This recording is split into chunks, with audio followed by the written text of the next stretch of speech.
Well, Walmart's already filled the Power Rangers gap with Fortnite. Yeah. What's Fortnite?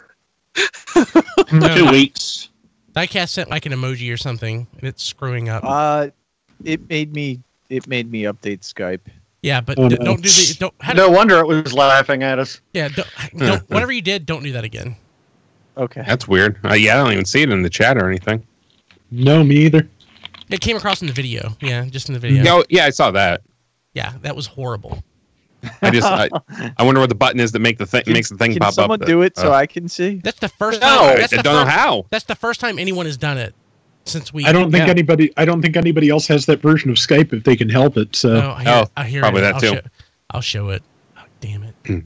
If it's new, you have to play with it. There you go.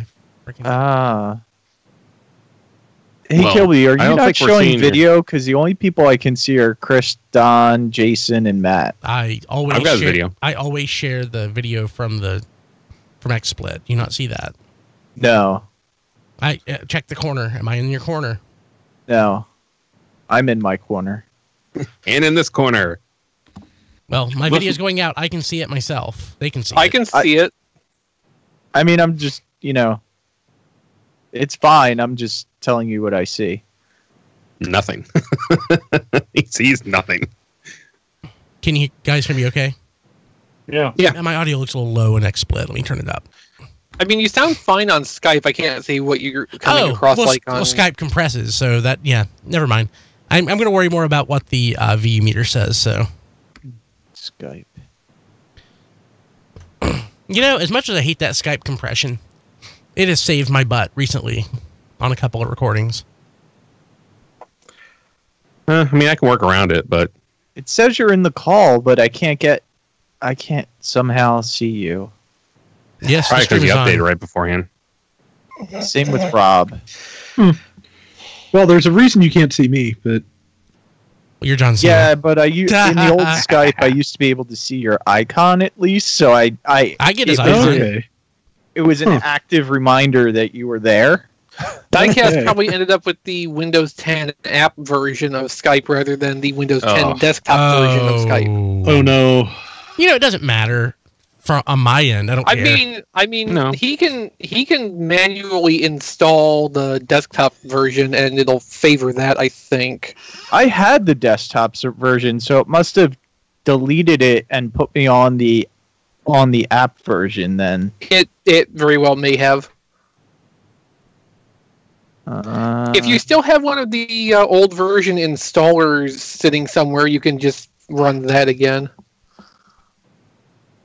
Yeah. I've got like 5 different versions of old Skype EXEs. Yeah, but if I know is like you have to update or it's not going to work. They're lying. Because I'm still on old Skype. And then it wouldn't open. It just kept going to the screen that said you have to update or it's not going to work. I'm on Skype 7.41.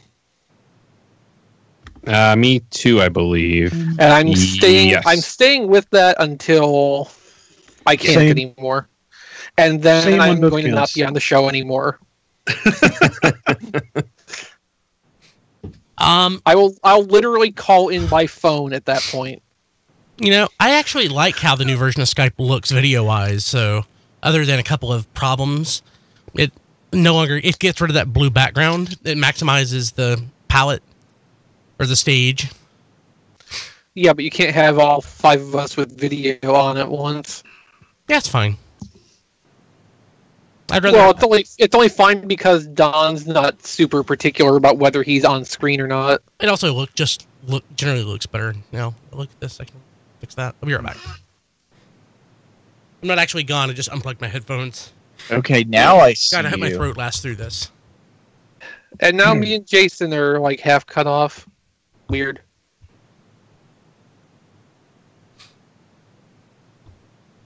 Okay. Not great. People don't need to see all my face.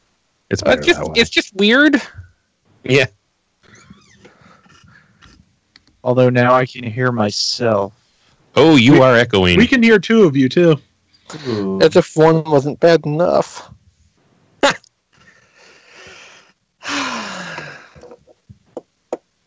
you're probably gonna have to like, or toggle your mute, and then. Am I the only one hearing Kilby coughing? Yes. While he's supposed to be gone? I got my headphones back on. Sorry. All right, how about... Oh, nope. Still. No, I think Still there's there. 3 of you now. All right, I'm going to end the call That's and horrible. call you guys right back. Yeah, he's got 2 versions luck. running. That's has to be what that is. So I'm gonna, Hey, Borg diecast though. yeah. God, they're neat. Yeah. So God, the Diecast Collective. Wow, that is so weird that I actually ended Skype and I can still hear you guys. Because you had 2 Because versions you were going. running more than one window. There are 4 Skypes. Yeah. And none of them work. So yeah, so I'm gonna start off the show with just a mention of Mike. So Oh, yeah. Yeah, that's Oh, sure. yeah. Yeah, that's depressing. so which member of the Diecast Collective is this? This is the Diecast angry one. Diecast. 7 of 12. Yeah. Yep. That would. He's just not allowed to wear the outfit. Oh God. Can I get? It's not like there's multiple. No, you can't get the outfit either, Kilby. No. No. None of us are allowed to wear the damn outfit. You hear multiples of me now? No. No. Okay, No. just one. Damn it, didn't work. So, Don, what's new? What's news? Transformer Squadron, episode 5. This week on Transformer Squadron. Save that for the show. And we're not. We That's don't. not a Don topic. We don't do that anymore. Nothing. Just kind of in a slump. I guess it's just the post-Christmas. Just everything's getting back to normal. It's just. Is it just me or is Don's video incredibly out of sync? Yes. It has been since he came on. Yeah, that's what I Don, thought. you're the one who says you hate Christmas season. I know. I'm just saying you get used to the pace, and then it kind of slows down, which is good. It's just. I think I'm just at a point where I need a week or 2 off. I need some vacation time, but Yeah. all our PTO is going to be cashed out in the next 2 weeks, and I won't have anything left for a while. So You have a system where you just have PTO and no like sick, vacation, and holiday. it's all out of the same bank. Yeah, that's what I have. Yeah. Yeah, so February they cash everything out above a certain amount, and My boss has over 1,000 hours left and sick. yeah.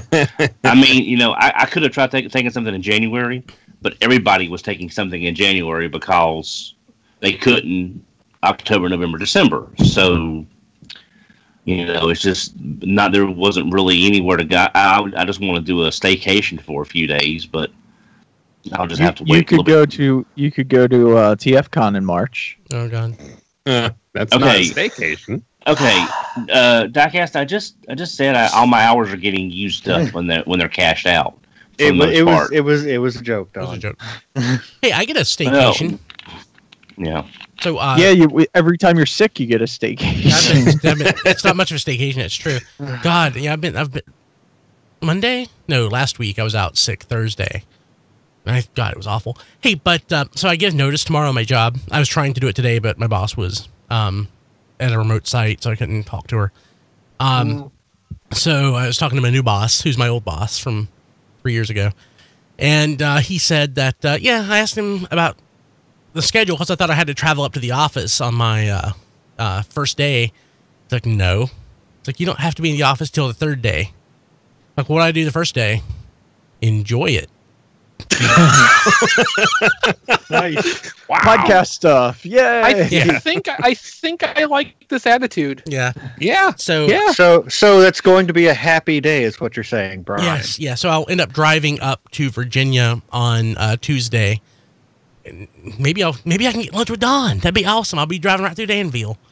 And If he's at work, you can just stop at the work. I've asked Dusty before, have you gone into Walmart and looked for Don? He's like, no. Yeah. Because Dusty's from Danville. Brian, do you remember that concept for the occasional show you had a few years ago, Dinner with Don? Yeah, I would love to do that. You could actually make that happen now. Don, would you be up for that? Don, you remember when we had dinner with my buddy Dwayne? I wish I had recorded that. When you just happened to be down here, that was the day I got MP10 from you. You, yeah. Dwayne, Kim, and I had dinner. It was nice. Yeah. What? It was. It would just be us having a nice conversation. How far is it? How far are you? Oh, he's 4 hours from you. So I mean, my new job. Okay. Oh yeah, I'm sorry. Let me move this over so it. Because I'm just trying to figure out how long it would take me to drive to Don's. No. It's going to take me. No. It's going to take me 4.5. It's going to take me about 5 hours to drive to my office, but I don't work there. I'm tired and depressed enough as it is. Stay away. Yeah, I'll end up. We get cranky Don tonight. I'll just end up driving to. I mean, I work from home, and on the rare occasion that I need to be in the office, very rare occasion, I'll just drive. Brian, text me the office location, or geez, email me the office location, and that way I can see how far it is from me if I wanted to drive down, like meet you for dinner or something. Huh? That's a great idea. Let me. I'll just look it up right now. And then Diecast, tell me how far away it is from me. So no, I probably couldn't do that. Oops. Maps. Yeah, next RFC con, we're all just going to converge on Don's place. That'd be great. I think I'm the only one for who that would end up a farther drive. Well, besides that would not be streamed RFC con, that's for sure. That's true. With his 5 gigabit cap. Well, we would just have to use like a mobile hotspot. No, it wouldn't work. 5 hours, 5.5 hours. Via 95. Wow. A little bit longer than I would want to drive for dinner. Yeah. Well, I mean, Chris, it's really not that far. The state you live in is a very short state. It's It's short, but it's wide. Yeah. I can be in Johnson City and Kingsport in 3.5 hours. Yeah, but that's still like 6 hours away from me. Oh no, I just put in your city. I put in your address, and it's actually like 5 hours 50 minutes. But one of our my friend of mine and one of our listeners, Kevin, if you see him on Twitter, Kevin Natmaster Dorsey, this is only 50 minutes from his house, so I'm going to try to meet up with him at some point. That's cool.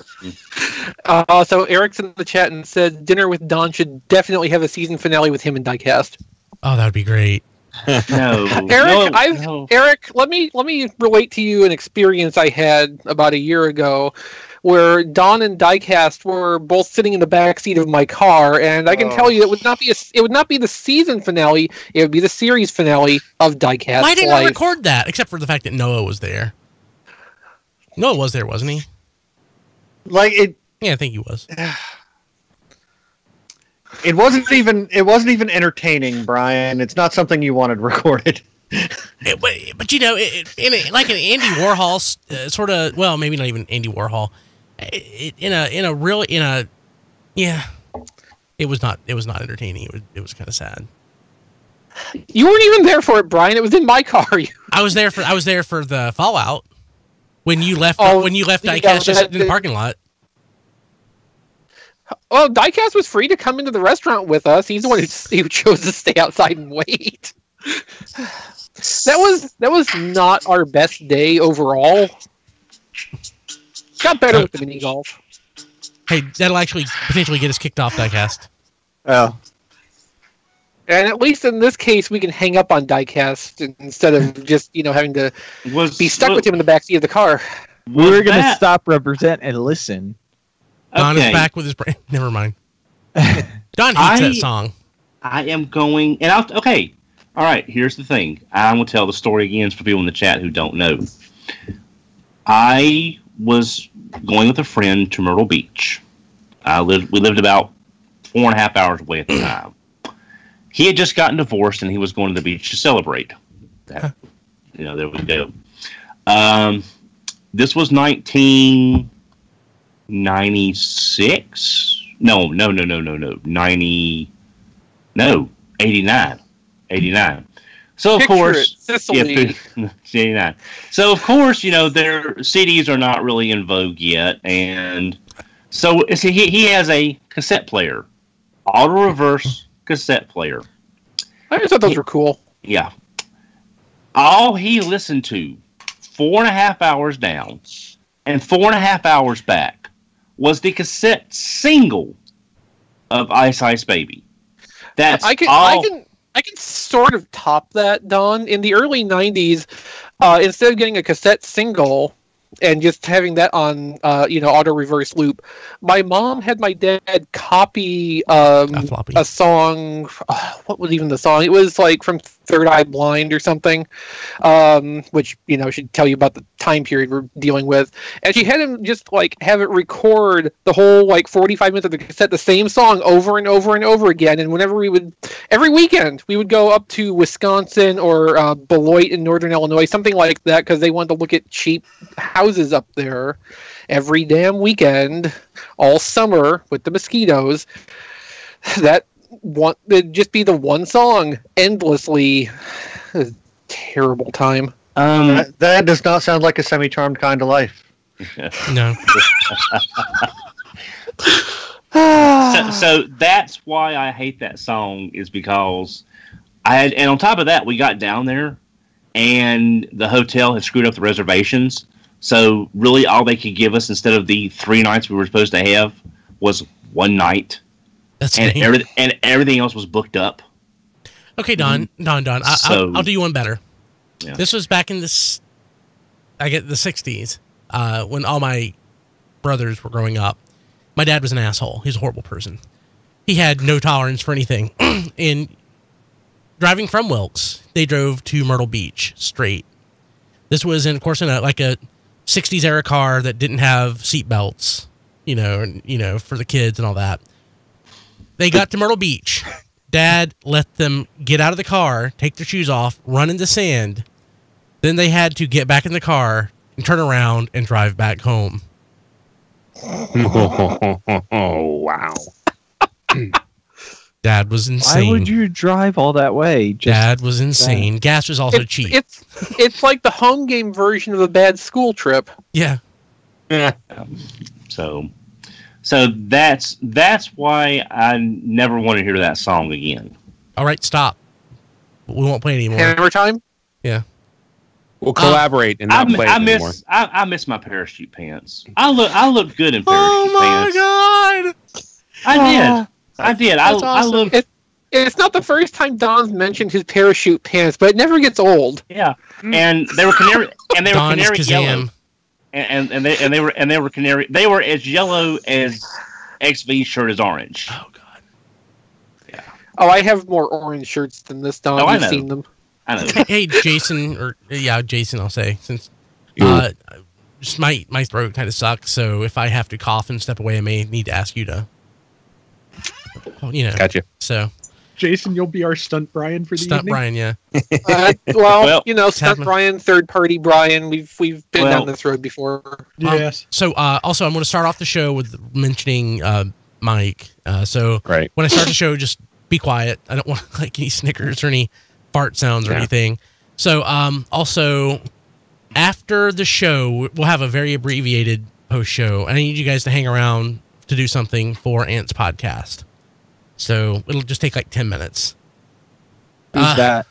I was telling the guys about it before you hopped on. I'll tell you about it after we stop. Okay. Oh, I pulled the cough button back out. Two things. Jared, thank you for the compliment on the cataract surgery. I'm just wearing the reader so I can read the chat. And yes, Blade, it's that song that I will not play because of the reasons I've told you. Because I have another song that I will not listen to anymore because I was in a wreck twice going to the same BotCon, and that song was playing at the exact moment we had the wreck twice. So wow. What year was that? It was the year of Fort Wayne when John and Carl gave out the plaques to those who had perfect attendance up to that point. I don't remember the year. Fort Wayne was what, 2-3 times? Yeah. Yeah. Well, I said I think it was the last one they had because the Fort Wayne Convention Center just could not handle any more people. John's on and wants to be added to the call. I'm adding John right now. Yeah. So Well, if it was the last Fort Wayne show with John and Carl, that was probably 2001. No, 2001 was Durham. 2000? I think 2000 was Fort Wayne. 02.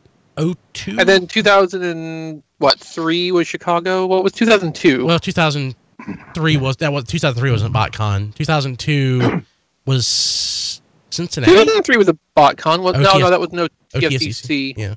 Yeah. Was it Cincinnati?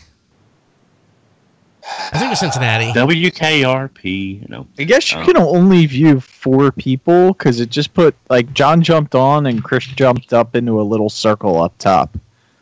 Yeah, it's weird about that. BotCon 2002. So weird. Fort Wayne. 02 is Fort Wayne. Yeah. So, because the first time we got in the wreck, we got pinned between a concrete guardrail and an 18-wheeler. Jesus. Yeah, and then the second time, I'm making a left-hand turn, and some guys come around us and try to cut past us at a stoplight on the left-hand side as I'm turning and making a left turn. And they basically just run right into us because they were idiots and they were trying to pass us. And I'm in the left turn lane making a left turn at 3 o'clock in the morning in Fort Wayne. So, and the exact same song is playing on both times. So, yeah. Wow, Don. That's God sending you a message. Or the devil sending you a message. Yeah, don't go to Fort Wayne. Yeah, stay out of Fort Wayne. Or Fort Nixon Wayne sending you a message. Yeah. No, Fort Wayne has or a no message at all. fabulous... Yeah. Wait, it's a coincidence. That's what that is. Yeah. It's just a coincidence. Fort Wayne has a fabulous little restaurant about 3 blocks from the Convention Center. And on the front door, there's a sign. I'm not sure if it's still in business at this point, but it says, "We can serve all of Fort Wayne, 11 at a time." And the business is literally 11 bar stools across the front. But they got some of the best food I've ever had while traveling. Hey, John. Yeah. What's up? Just saying hey. I love seeing your face. Oh, that's weird. What's that thing by the camera that's shaking? Thing by the camera that's shaking. It's black. A fan? A cord? There you go. Monitor? No, it's a fan. It's the what is that? It's the side of the monitor. okay. Yeah. It when It's fine. Is that better? much better.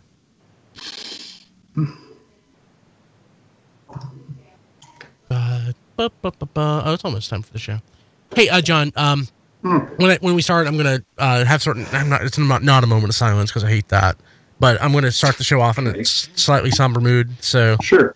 The floor is yours. The floor is that what you're saying? Yeah. I need some more coffee. I'll be right back. Get your bowl. Yeah, go get a fresh bowl.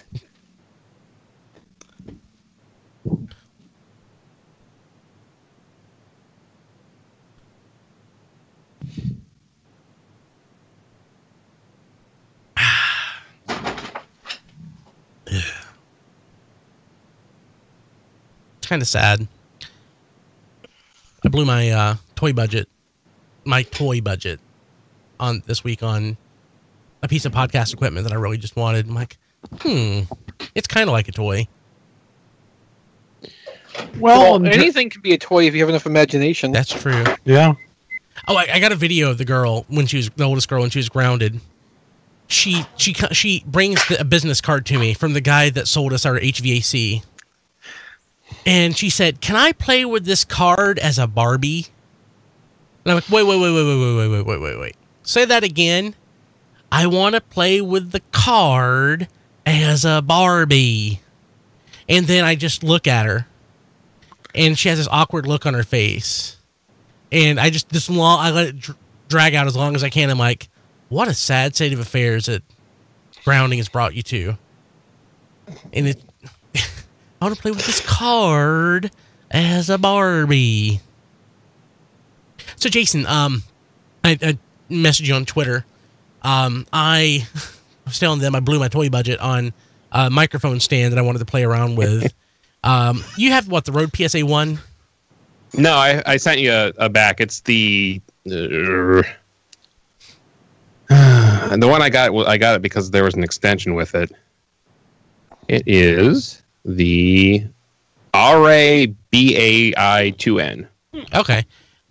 So, I've got the PSA 1. That's what I use on this mic. Yeah, it costs as much as the PSA 1, but it had an extender with it, so that's why I got it. So, Samson has one that looks just like the PSA 1, which is probably can't get it in frame. It's looks exactly like it. It's just stiff as hell. So hopefully it'll, as I use it, it'll break in. But it was like half as much.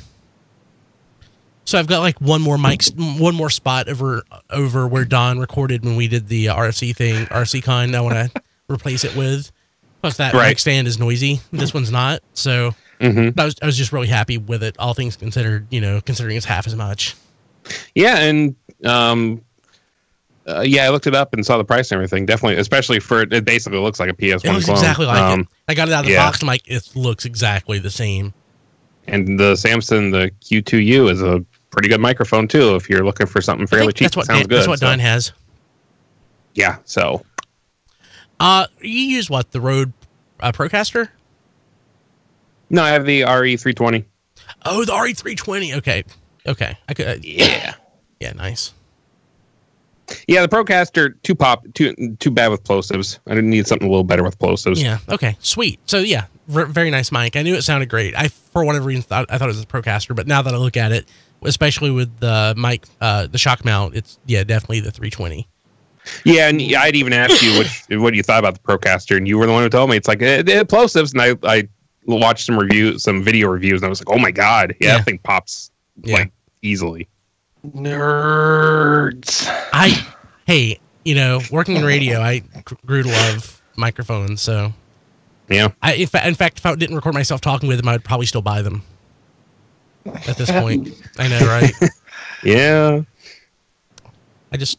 Okay, it's time to go. Time to start the show. It's time to start the music. Time to light the lights. Where's my recorder? Did it load up? Better load up.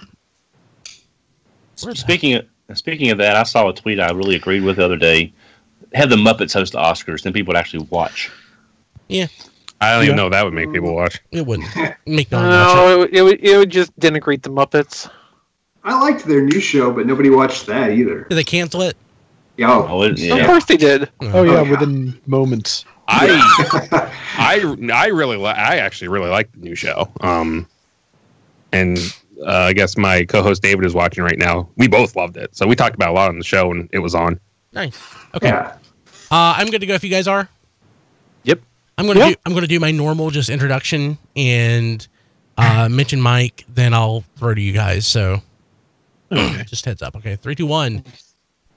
This is Radio Free Cybertron, episode 604. Let me start over because somebody I think it was Don. Don, can I mute Don?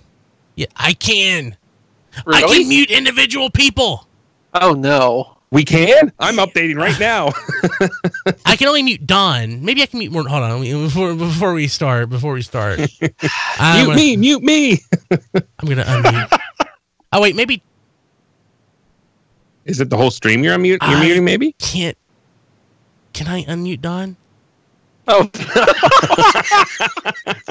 Maybe he muted himself. I know it literally says mute. How? Don, did you mute yourself? Say yes or no. You can't. Okay, let me fix. He's very clearly saying no. Okay, give me a second. I'll unmute Don. Oh my god, this is the best thing ever. Okay, it's not letting me unmute Don. Let me remove Don from the call. Let me add Don back. I hope you're recording this because you have to add this to the actual show that goes out. Yeah. Yes. It's going great. It's going great. This will be cold open. This is good. This is for you, Mike. Hey Don, are you there? Hi Don. I don't know, am I? Yes. Okay. Yes, we can hear you now. Okay, so lesson learned, don't mute someone unless you really mean it. Okay, just muted Diecast. Diecast, say something? Okay. Oh, great. Oh, nice. Okay. It's not best show ever. Oh. This is not going to But it won't let you unmute? It lets me mute, but it doesn't readily let me unmute. It lets, wonder if there's a hotkey me unmute. Oh, so you okay. can mute me, but I can unmute myself. Okay. Oh, that's really good good then. Don, unmute yourself. If you can. I didn't mute you. I didn't mute you back, but you're muted right now. There you go. Okay. All right. How's that? That's great. Okay. We learned something about Skype. Okay, because I didn't do anything after I rejoined the call. I didn't touch anything. See, I got in trouble for playing with the new Skype, and now Brian's doing it. Well, You don't host the show. hey, I didn't know that what you're doing was going to go over the video. Okay. This week on Radio Free Cybertron. Okay, let's do it. 3, 2, 1. Keep getting weird colors. 3, 2, 1. 3, 2, 1. This is Radio Free Cybertron, episode 604. I am Brian Kilby. Today is January 9th, 2019. I just want to start the show off mentioning someone who's been a major part of the show, believe it or not. You may have never heard his name before, but if you listen to the podcast or watch the video, at least up until recently, you've heard his voice for like nearly 10 years. Mike Walker, the guy behind all of our... It's called imaging in the business. Our liners, our intros, our outros. Mike passed away earlier this week. Mike was only 60 years old, but he was a 45-year radio veteran, and he was, to me, in a lot of ways, a mentor and a friend. And just wanted to mention that, we miss you, Mike. Thank you very much for everything you did for us over the years, and you are a talent that will never be forgotten. So thank you for everything, Mike. Okay, with that bit of business out of the way, hey guys, how's it going? Pretty good. Yeah, good. So we have John on video. This is you've had John on video for a month. I'm not used to it, so I missed one episode. It's a slow news cycle. I missed one episode, and for whatever, I don't think you were around for the year-end show, which was the last show that we recorded, which was like a week and a half ago. So the last week's show, we haven't done a live stream in a couple of weeks, so. I listened on the secret insider stream. Oh, you did? Sweet. Yeah. With Don? Yeah. So we had 2 people watching that one. 2 viewers. 2 viewers. Hey. Yeah. Yeah. Get that YouTube money. Yeah. Yeah. I guess it's actually still out there, but it's still hidden. So, we have Matt. Hi. How's it going? It's going. Diecast. Hey. Hey, Jason. Hello. Chris. I've been exiled off of video. I'll fix that. Who can I won't stand for this injustice. If you're watching video, Chris, Sorry, we Diecast. got rid of Diecast. So. And we also have Don on video. And Rob's not on He will video. be in a second, I guess. Yeah. There he is. So This new Skype. yeah. Yeah, Rob's the smart one. He doesn't even try to video. We're a podcast. Our audience is primarily audio. That a podcast that goes out on the internet? Yeah, it's a podcast that goes out on the internet. Ideally, yes. But between all of our video sources, we get quite a bit of video traffic as well. And we've been doing video for like 9 years. I'm not saying not to do it. I'm just saying Rob is smart because he doesn't even try. Yeah. One of these days I'll actually have to get straightened up in here a little bit because this laptop does have a built-in camera. Nice. Yeah, it's probably not a very good built-in camera, and at this point, I think it's just fine that you're audio only if you prefer doing it that way. I kind of do. His video was great before, years ago, when we had video from Rob. Sometimes it was very green. The only real problem with his video was sometimes the lighting was fairly harsh. Yeah. I mean, with the current Skype, we can't show everybody on video at once anyway, so... Yes. Exactly. Yeah. Which is really convenient on those weeks when Don has exceeded his 5 gigabyte monthly bandwidth cap. If anybody really wants to see me that badly, I am the guy in the red shirt on Brian's Twitter header. Yeah, there you go. Yep. So the guy that looks like Haggard from Final Fight, right, with the beard and everything. Mike Haggard. Yeah. I was once told invited to a Harry Potter premiere saying that I would look great dressed as Hagrid and draped in ferrets. You would. You'd be a great Hagrid. Yeah. Well, and there's also a reason you've used the Ox King as your personal image for years. I was going to point that out. Yes, indeed. Yeah. Yeah, sweet. So let's see what's going on this week. Something I wanted to mention, a couple things. One, Transform Squadron episode 5 from Rob Springer. That's at tfradio.net. You go there, and Rob posted the newest episode of his monthly podcast. It's the official podcast of zonebase.org. So it's fun. Check it out. Also, I wanted to do, while it's still relevant, a Bumblebee box office update. So, this is actually pretty interesting, guys. Bumblebee, first week, seemed like an abject failure. That was over the Christmas holiday. It's actually... So, I know that Jason and I are in, like, tracking, like, movie performance and everything for us. So, there's, like, a typical pattern that movies follow. And Bumblebee is not following that pattern. It is actually hanging on, and the drop-off is minimal week over week. So domestically, first week was what? I mean, what, $30 million, $21 million, $20,800,000 was the first weekend. And it seemed like it wasn't going to make its money back. Right now, domestically, meaning the U.S., it's at $100 million. Right. Well, that's like 3/4 of its budget. But if you look at the foreign total, it's at $208 million. Yeah, it did a lot better when it opened in China than people were really expecting based on the U.S. performance based on them extending Aquaman for another month. Yeah, it overperformed in China. So that's $300 million. So let's see. I'm going to look up real quick last night because I don't even know how much that made.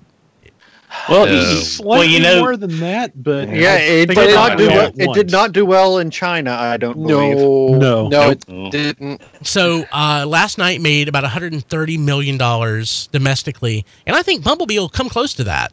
If not tracking, and it made $475 million internationally. Well, and the perspective to keep here is that while The Last Night made $130 million domestically, and Bumblebee may match that in its theater lifetime, The Last Night's production budget was something like $225 or $230 million. Yeah.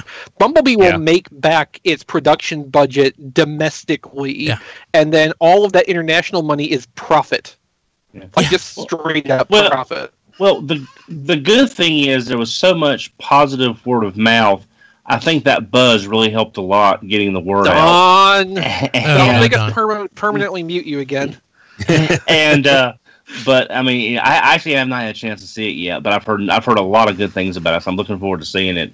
But really, I guess Bumblebee is like its insect namesake. Bumblebee's not supposed to be able to fly, but it does. This Bumblebee, you think wouldn't actually be a viable movie, and it's actually outperforming everybody's expectations, which is great. In pre-show, two things happened. One, I learned that I can mute people. Two, I showed that I had reconnected my cough button that I haven't used in like 2 years. So as Don was talking, I was pressing the button. Pressing now, you see it's going away, trying to mute Don, and it wasn't working. I couldn't figure out what was going on. So... I'm so glad. Mute that button. What? Okay, do I amuse you? Am I here for your entertainment? Huh? Okay, so what we need to work on this year, for 2019, is a way for us to connect Brian's cough button to Don's microphone over the hundreds of miles that separate them. A remote link up. Yes. That would be great. With the Skype lag, that would work perfect. Yeah. Oh, that'd be brilliant. That's even better. I'm so glad my input is so valiantly dismayed. I'm going to start randomly pressing show so that you wonder like what's microphone? It's just messing up. Okay, so so like the same thing that you would have one of us leave the call over if it was happening to us. yeah, pretty much double standards. So double standards. But yeah, that's what's going on. So John walked away.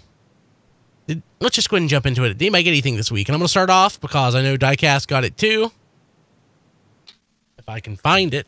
I forgot where I put it. Oh, it's right here. It's the Encore Unicron.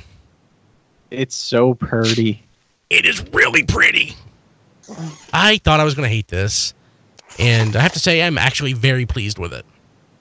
I forgot how much I paid for it, and I don't really want to know. So, so maybe if I knew how much I paid for it, no, $135 I think shipped, just like $135 shipped, which is a little much. Amazon Japan. Yeah. If you think about it, though, I think the last time Toys R Us had the Unicron mold, it was in the neighborhood of $100 anyway. So using that as a standard, it's not that bad of a deal. Well, you can go buy a Primus, which he was $150, wasn't he? Oh God, yeah. Yeah, that's actually a good point. Oh, So I mean, I think your Minicon Unicron there is actually probably a pretty fair price, all considered. And I know Matt was concerned about the joints because on his version, the last one, the tolerances were off. It's super tight. Oh my gosh, it's like it's better than my original Armada Unicron. So that had pretty good tolerances to my recollection. It did, yeah. So it's great. I'm very pleased that I picked it up. Yeah, I just wonder if the car actually listened to the fans or saw the issues the last reissue had and made it a point to make sure this one was up to snuff, or if it was just brought up to snuff because it's an older mold and that's something that they should do on, when possible. It's possible they have it in their heads to maybe use this mold a couple more times, so it was worth doing some revitalization to it. Yeah. Hey, it's possible just because they make them, you don't necessarily have to buy them. This is true, which is hard to remember sometimes. Yeah. Also, I picked up I got this on Christmas clearance at Target. I never seen them before, haven't seen them since. They're these weird little transforming soft good product, which is there's an Optimus Prime, a hot rod, a sound wave. Yeah, they're like keychains.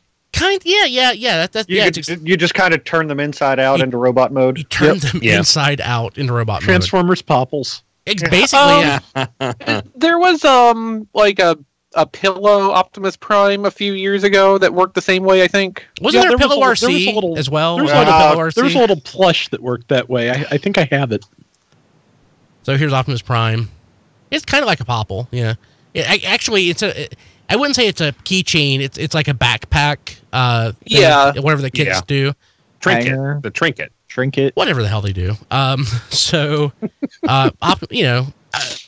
Gosh, I'm always afraid I'm going to break it when I do this. I don't know how though. It's soft goods. Well, then don't do that. Yeah, that's true. Hot rod, very cute. And of course, how much were they on clearance? like $2. I've seen them at Targets. But they were like $5 or $6 regular price. $5 doesn't seem too bad if you just want to get one of them. Yeah, they were with the Christmas clearance stuff, and they were only $2. So Soundwave, they're very cute. So if you still have clearance stuff at Target, first look for the Cadbury eggs that they have, the hard ones, and then look for these. Which and Brian, Easter Cadbury eggs are already out. Of course they are. I need to go to Sheets. I've seen Easter variety Cadbury cream eggs out as early as December. Actually, let's see if tfready.net/Cadbury has the. Yes, sure. It is the new. It's no longer the Scream eggs or whatever it is regular Cadbury eggs. tfready.net/Cadbury. CADBRY. I wonder how small they are this year. Oh my God, they are so small now. Pack of 48 for $25. Oh, send them to Don. No, I don't. Price. Yeah. I mean, compared to retail in the stores, they're about 79 cents or so, give or take. Pretty solid price. Yeah. Okay. Cool. Who else got anything? I'll go next. Okay. So I'm going to start with some quick off-topic stuff, but stuff we love. I got I didn't find any Transformers clearance at Walmart, but older series Mega Construx Heroes were $2.50 each, so I got 3 spare Starfleet officer bodies and a Ponfar Spock to go with the Amok Time Kirk I got for $1 back in August. Mine has no Series 3. So now I have the Wrestling Federation Tag Team Champions. Yeah, mine doesn't have Series 3 at all. To eventually fight my Micromaster wrestlers. Also Also, last week, I found Mega Construx Heroes Series 4, which we thought was canceled. And so I picked up for myself Man-at-Arms and Evelyn, and then picked up some spares to spread around.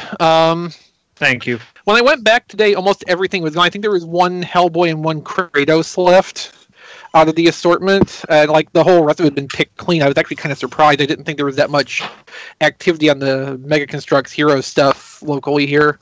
But the important things that I got within the last week were the Siege leaders. Oh God, jealous. Hey, that doesn't. They look like Voyager size figures. Yes, they look pretty tiny. Well, they're definitely priced as leaders. You'll notice I have Magnus out of the armor, and that's because like the armor is okay. It's kind of like City Commander reimagined through a Hasbro budget and lens. Ooh. Which, I mean, if you like City Commander, that's not necessarily a negative comparison. It's got a lot of that great same, a decade ago. Well, and this has a similar feel to it when you're working with the parts, but it's a lot more polished and less hard edges to hurt your fingers as you're trying to snap things together. Like, everything fits together really smoothly.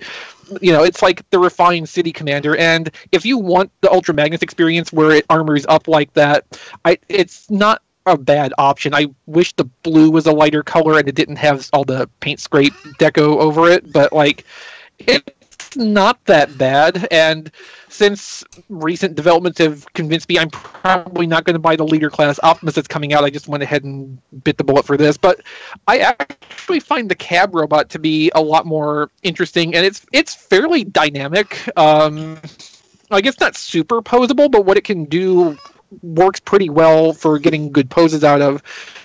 The transformation's a little bit simplistic. A lot of the engineering and parts count went into the trailer and armor components, obviously. Oh, and the trailer process, too. So the process for putting the trailer together, for assembling the armor into the trailer, is really not intuitive, but not in a bad way. Like, if you want to sit down and have a really interesting puzzle experience, try putting the trailer together without looking at the instructions or even the picture on the back of the box. Like, you'll be occupied with that for a good while, and probably not in a frustrating way. Like, it's really interesting to try to figure out where the pieces go together, how they fit together to make that trailer shape, because when they're apart, they really don't look like separated pieces of a trailer. That's actually a fairly impressive bit of engineering they did to make the forms distinct like that. So basically, Shockwave. Oh, sorry, Don. Ignore the instructions out of fun, not out of necessity. Gotcha. Yeah, exactly. So Shockwave is maybe not as engaging in the same way with the extra parts, but I think the end result's a little bit more interesting and fun. Shockwave's not as flexible with the use of the extra parts as we were thinking from some of the pictures we've seen so far. It's sort of like COG, where an extra peg here or there or a port in a different place would help the flexibility a whole lot, but there is still a few different ways that you can put the stuff together. But like, the real winner with Shockwave and the extra parts is the battleship mode, which is so good looking in person, especially if you do what I did and turn the side gun pods up so they're not sticking out like extended wings. Side guns. But Shockwave's a really solid, smallish Voyager size figure and fits in pretty well with your existing Voyager-ish and adjacent Decepticon figures. It looks good next to Megatron. And there's even a little, let me see if I can pop it out. There's on the backpack, there's a little landing skid for the submarine mode. So, I mean, you can turn the submarine upside down and it sort of looks like a space gun. The handle's far too small to handle, but it's better executed as a battleship than it is anything else for alt mode purposes, and it basically reinforces what I said all the way back with Titan's Return 6-Shot. If they had called it a spaceship instead of a submarine, I don't think people would have made near as much fun of it. I'm glad they didn't, though. Why? I mean, we got so much mileage. Yeah, but if they had called it a spaceship, we wouldn't have known we were missing out on a joke. So yeah. But yeah, I'm really happy. I'm actually pretty happy with both. I'm really happy with Shockwave. I don't think you're going to be hurting too much if you decide to wait a little while and see if these go on a little bit of a discount at Amazon after a couple months. But they're definitely worth picking up when you think the price is right, be that actual retail or a little bit later down the road. And if the Optimus is as Cybertron Optimus as the comic covers we're seeing are leading us to believe, and the leg guns being basically blatant ripoffs of that design, that's also probably going to be a pretty good option, since I imagine the backpack and trailer parts are going to be engineered fairly similarly, how they combine together and wrap around the truck cab, which is a really neat process. So I don't think there's a wrong way to go with this, even if you don't necessarily need another G1 Ultra Magnus in your collection right now. And I think that covers me for this week. Cool. Don, do you have Siege Ultra Magnus or Shockwave? Yes, I do. I picked them up at my Target, did the reset, and I picked them up yesterday, along with probably the only Star Wars figure I will buy that I can think of right now, the Archive Boba Fett. Huh. What's an Archive figure? Basically, it's just reissues of the earlier Star Wars Black figures, just on card versus box. Because I had 2 of these and sold them for $65 a piece. He wasn't that important to me at the time. So I now have one that I can open up, put on the shelf. Because I like that better. Yeah. So this is a figure you bought out of nostalgia for how much you were able to sell the original for. Well, not really. No, it's of all the Star Wars Black figures, this is the only one that I've really wanted for me, just because it is a great looking figure. Even though I am really burned out on Star Wars, I kind of regret selling them. But again, $65 a piece, not that much. It was like when I sold Lowlight from Pursuit of Cobra, and then they ended up doing that other release of it during the 50th anniversary set or whatever it was. So I've got one to open, so I'm happy. Big shout out to @RoySmack3 on Twitter. He got me my Flash, Barry Allen, 1990 CBS series Flash. Nice. He picked that up for he picked this up for me.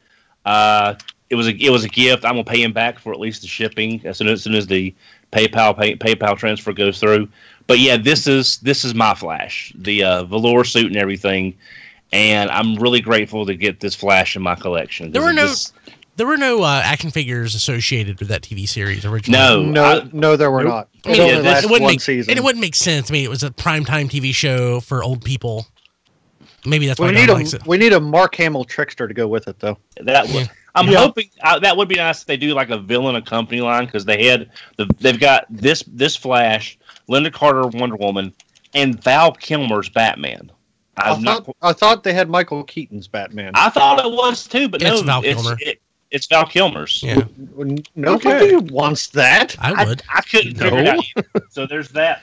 And then, like I said, I got the leaders mainly just because it was my Target reset and actually had something, which sort of surprised me there.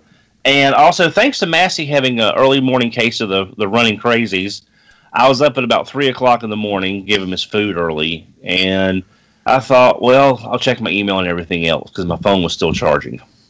And I went to Hasbro Toy Shop just to see what they had. And they had Voyager Optimus and Megatron in stock, and the Buzz code was still working, and so I picked up. I just now opened up Optimus when I got home and had a chance to transform him. So I got Megatron and Optimus. I wasn't going to buy this. I wasn't going to buy a lot of the Siege line. I'll admit I said that, but half off deluxes for half price, and I did want the Magnus and the Shockwave pretty much guaranteed. I like the way they looked, and these being with the 15% off and free shipping, I figured what little weather damaging they have, I can live with that. So, I can live with that. That's nice. Thank you for that, Don. They're really nice toys. I love them. I've seen people recently on Twitter, a couple people who have used 91% rubbing alcohol, isopropyl alcohol, to clean that off, and I don't know if I like it better or not. Apparently, Magic Eraser can possibly work to take that off if they're on surfaces that aren't otherwise painted. Yeah. And it'll just take that layer off too. And then only the two things I got is that when I was down visiting my aunt last week, I stopped in at Ross and found Sharknado and Drag Brake from the RID 2015 Crash Combiners for $5 each. $5 each, and I figured it's Sharknado. It's worth $5 just for the name alone. So I went ahead and went up and picked, because how much longer are we going to be able to find those Crash Combiners for $5? Yeah. So. Yeah. Cool. Okay. Let's see here. Rob, what'd you get? Only a couple of things the last couple of weeks. Somebody sent me from my Amazon wish list Dragon Ball Shoto Vegito, and thank you for that. That's a really nice little figure. I like those Shoto figures. Very nice and posable. Not small, nice desk size. Really nice. And also, I got a couple of things from Barricade 64. One was my Christmas gift, which was a collection of basically 1/144 scale model kit, or 6-inch scale, basically swords for models, action figures, whatever. And they look pretty nice. I'm not sure what to use them with yet, but they look good. Is that like one of those modeling support goods products? That's exactly what it is, yeah. I forgot what the name was. And the other thing I got was basically a "Sorry Your Life is on Fire" gift of the 1/144 scale Galbaldi Beta from Zeta Gundam, which that is a really nice model kit. I love that design, and that was a nice peaceful Sunday putting that together. And it definitely did make things a little bit better. So thank you very much for that. It was great. Cool. Awesome. Let's see here. Jason, you said you had something? Yes. First, real quick, off topic, like Chris pointed out, $1 at Walmart. I'm continuing. Oh, yours are down to $1? Wow. Yeah. Wow. Yeah. Mine are still boards. Mine are still at $4. Well, they're not stocking anything else, so those are going to be gone. And actually, what little Transformer stuff they had, which wasn't much, is all on clearance, including Cyberverse, an ongoing toy line, which seems weird. It's my understanding we may be looking at a Transformers section downsizing with the next reset, so they probably just want to get rid of any stock they possibly can, current or not. Yeah. My Transformers pegs for the last 2 weeks have been G1 mini bots. Huh. And everything else is in the clearance aisle. We only had 2 mini bots on the shelf, and there were tons before Christmas. So many swerves and tailgates. I can't find them at all. And Outbacks. The only one I haven't seen is. I have not seen an Outback or a Bumblebee. I got Bumblebee during one of the Gravity boxes, whatever the boxes that they have for Christmas. Stocking stuffer boxes. Yeah. Those never showed up around here. Yeah, so I did get that. Mine had Bumblebee stuff on clearance. That Barricade figure, it was on clearance. And a couple other things today. Yeah, I saw a clearance G1 hot rods, which were all backwards packaged ones. Half of mine, 3/4 of mine were backwards, but some of them were correct, which surprised me because that was the first time I encountered those. All of mine are still backwards packaged. I saw corrected packaged ones on shelf at the same store, but I guess people bought all the correct ones and just left the backwards ones to be clearanced. Is that a Nashville store, or is that the one where you live? Actually, where you live? It's the one where I live. Oh, I'm surprised that there are enough people there who would actually care. Well, obviously there's not, because they were still clearancing a bunch of them. This is true. Good point. Good point. And then I did have one more thing, and I have been waiting. I received a package on New Year's Eve. This is from my Povixy / Wrestling on the Edge of Forever co-host, David. He requested I open it live here on Radio Free Cybertron. Oh, this seems dangerous. Yes, of course. I'm assuming it's Transformers related, because that would be very weird if it wasn't. Alternately, what is your favorite breed of bee? Yeah, mark down the edit point just in case, Brian. Oh, okay. Yeah, I kind of had a feeling. What is it?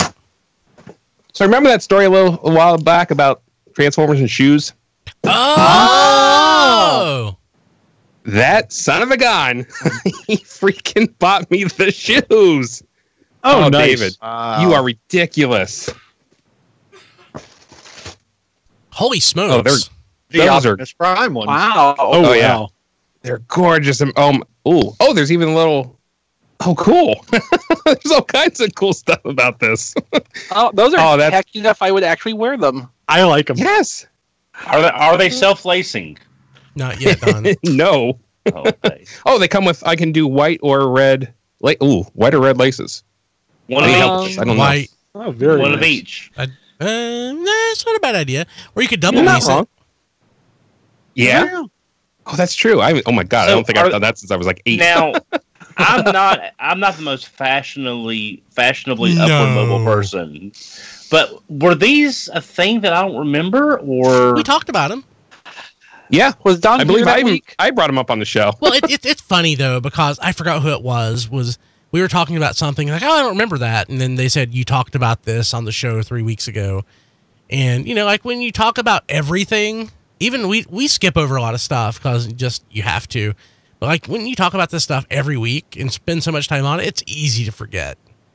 Well, and the thing is too, like, it can be like the hour after the show ends, and I will have no idea what I said or what we even talked about on the show this week. Yeah, like it's just gone once it's over with. Yeah, same Oh here. yeah, that's a podcast thing. Yeah, like what I say. As we're talking, I'm actually taking notes of stuff that we talked about so that I can actually write the show notes around it.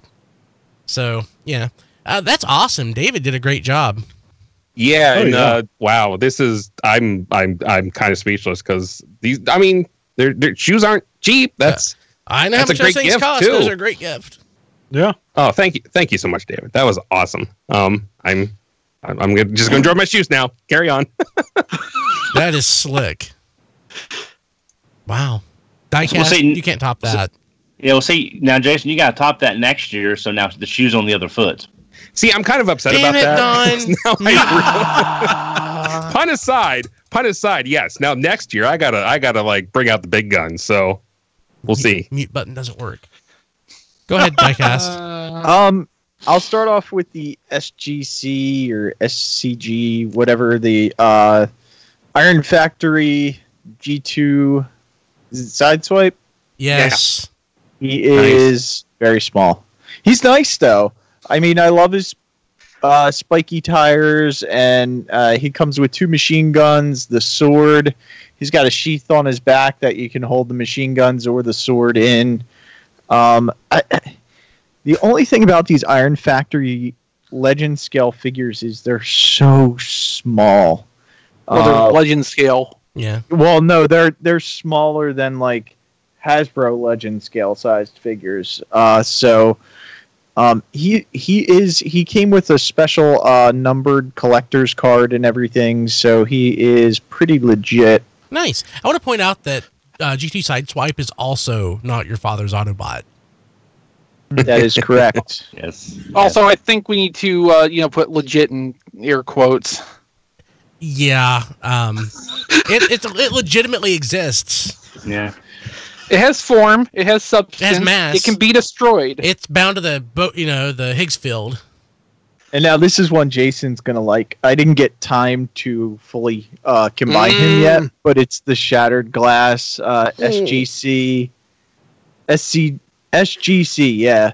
And this was a limited run of 500, and I got 415 of 500. What is You that? bought 415 of them? It's Shattered Glass. Where's my Christmas present? Power Diecast? We baser. have 400 of them. No, I get it. I see. I realize what it is. Yeah. He's gonna look great next to my Overlord when that comes in because Yeah. Yeah, you get I a do backpack declare, Overlord. Yeah. You got a backpack with a free robot attached. Okay. terrible, Don. I've seen that design. I know what Don's talking about. Yes. Oh, sure, But it's I pretty still think easy it to get past that backpack for some of the other qualities that thing has. I thought Diecast was pulling this week's haul out of like a playpen that like a toddler would play in, but it's not what he's doing. That's the free shelf that Amazon sent me. The free little cart. Was it an accident, or did they actually send you a cart? It was an accident. They were supposed to send me potato chips, and they sent me a 3-tier cart.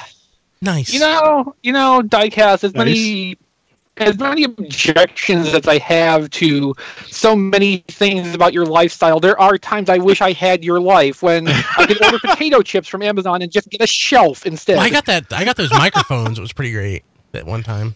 Best I ever did was order myself a PlayStation Vita TV and end up with a case of 2.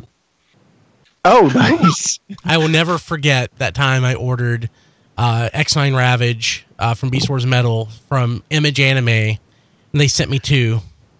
Oh. And I sent them a polite email to let them know that they sent me a second one, and they wanted me to return it, which I did, and I had to pay for shipping.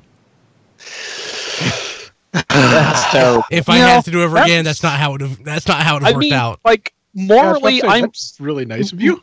Yeah. Morally, I'm with you right up to the pay for return shipping part, because if you're being honest enough to come to them and tell them you made a mistake and sent me 2 of this thing, the least they can do is send you a shipping label to send it back to them. This was like, with. 20 years Seriously. ago? So, I mean, it's all in the past. But, like, I would have just, at that point, if it's today, I'd be like, oh, screw you, then I'm keeping it. Yeah, really. I also got a upscaled Legends Chrome Dome. This is DX9 or Unique Toys, but it's upscaled, so it's MFT. I don't know, one of those knockoff companies that did it. It's upscaled, so it's pointless. It's upscaled, so it's great. Well, it's only like 10% bigger. Oh, okay. Yeah. Oh, okay. Oh, so that's the small Legends one, not the BB7 Yes model. That's the 1-for-1, right? Right. Okay. So how then size-wise, how does it compare to, say, Titan's Return Chrome Dome? He's smaller. Okay. Yeah, he's not deluxe Yeah, size. they're still sub deluxe because MechFan Toys did the Iron Factory Shockwave as an upscale last year sometime, and people were expecting that to end up being listed deluxe size, but in the end it was only like 10% bigger than the Iron Factory one. Yep, exactly. That's And the kind of Iron weird. Factory ones just feel like 10% too small to me. Fair enough. As you were saying with Sideswipe. Yeah, exactly. So Yeah, I can see it, especially when you get the ones from Mech Fans Toys, they're a tiny bit bigger and stuff like that, and then it kind of throws it off even more. Iron Factory made the little wind blade, right? yes. See, to me that seems like it's, expected Legend size. It doesn't seem like it's undersized to me. I wonder if they started making them smaller since that one. That was one of the early ones. That one seems pretty small to me too, from what I remember. But the Mech Fans Toys and the other one, the other knockoff scale company that's doing leaders, they just feel a little bit more classic Hasbro Legend scale to me. So what's that Beachcomber? Power of the Primes? What is that? The Power of the Primes Beachcomber? Is that what that was? Yeah, Probably. that's what Jason had in Yes, his hand. yes. Okay, just for whatever reason I didn't recognize it. I've got it. I just didn't recognize it. So here Easy to is forget. the The what is hell? it? DevCon. Yeah. It's Looks terrible. DevCon-y. It's terrible. It looked like what is that? The face is derpy. It's basically it's the Scourge mold Yeah. painted as DevCon. That's terrible. horrible. Who made it? That's kind of fun pub-ish. I think this was MechFan Toys also, or I mean, won it. I wonder if that's what Brian Savage is up to now. He just runs MechFan Toys. Oh man, it's a terrible face. I actually said it looks like a fun pub face. oh, I didn't get at that time what you meant by that. What's wrong with a fun pub face? I mean, it's Hasbro tooling. Derpy. It's derpy. Hasbro did Yeah, the some toolings of the- though. Well, okay, so from what I have gathered over the years, I don't have hard facts to support this stance, but it sounds like it tracks. So Hasbro does, CAD modeling for their toy designs and stuff, whereas the Fun Pub stuff was designed on paper using turnarounds, and I believe that was sent to the factory where someone had to then translate that into the 3D information to make the tooling from, whether that was through hand sculpting, which is unlikely, or just someone on their premises converting that to a CAD model so that their CNC machine could cut the mold for it. So when we did an interview with Boss Fight Studios years ago, when we did interviews, they talked about, we had a couple of interview requests this week, and like, we don't do interviews. But when I talked with Boss Fight Studios 6 years ago, whatever it was, they were outsourced or contracted out G.I. Joe stuff for Fun Pub. And I thought they said they did some Transformer stuff too, which they are former Hasbro peeps. So maybe I'm wrong. I'll have to go back and listen to that interview that we did. But like, just for the way that some of those Fun Pub unique head sculpts translated badly to 3 dimensions or did not fit in the space they were expected to fit into versus the concept art that they would show us for them, like, it all seems to lead to me they were not designed in 3D with the original design assets for the toys they were going on. You know, it was all being done after the fact and then adapted onto it. So that makes sense. I think that's why Fun Pub Face was a thing, because they were designed a completely separate way from how Transformers themselves were designed. And there's our obligatory tangent for this episode. There you go. And then I also got the Magic Square, Trailbreaker, and Cyclonus. Cyclonus is the weakest Magic Square figure I have experienced so far. I've heard that Jet Mode referred to as a potato. It's terrible. Trailbreaker, though, is excellent. So, and most of the Magic Square stuff has been excellent. And on a side note, just because I'm going to review it on RFC Reviews as soon as possible, my Magic Square Optimus Prime Light of Freedom is very close to being at my house. So I'm going to do a review of that as soon as I get it. That's the masterpiece size one, right? That's the masterpiece size one. Yeah, I need that. Yeah. Yeah, I think Barricade 64 has his already and had objections with what the Energon Axe and Matrix ended up looking like, but otherwise it seemed like it was okay. And you know what? That's the two things I noticed right off the bat. He's 100% correct. That Matrix looks like garbage, and the axe is okay. It's just too short. I mean, if they're going to get something simple wrong like that, it's probably better for it to be comparatively minor accessories rather than getting the entire character image wrong like some third parties do in their like entire sculpting phase. Yeah. And then I also got Fans Toys. This is Six Shot, and he's really nice, and I have no urge to transform him at all. So I'm not even going to bother doing a video review on him because I don't want to transform it. Is it the finish on it? Is it different than the normal stuff? It looks different. No, it's still. I mean, the white is regular white plastic, which that's actually normal for them.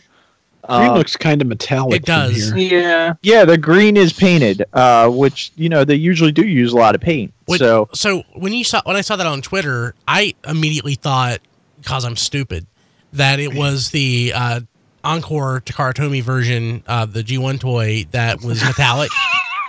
And because the reason being, it's the toy. The design is pretty unimaginative. I mean, it's a pretty much straight up copy of like the G1 toy from a look perspective. But the thing is, like that G1 toy in my mind, it's so amazing and dynamic. But then you look at it and it's like, oh, that's not how I remember this toy at all. I've got 3 of them, maybe 4. But like whenever I see a really nice third party version of that, or I see the Power of the Primes version or Titans Return version, I'm like, oh, is this the G1 toy? And then I always have to like just shake my head and go like, no, it's not. So for you, Six Shot is the masterpiece Optimus Prime that's just like the one you had as a kid.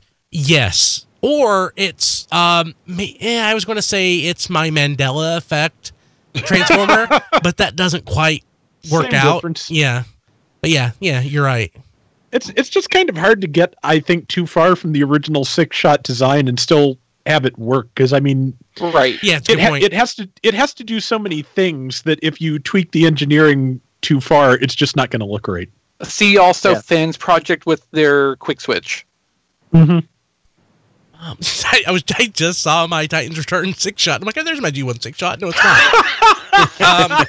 I've got that Encore version somewhere that's metallic. Was that the one with the leather-bound box? It had a nice box. It wasn't leather-bound.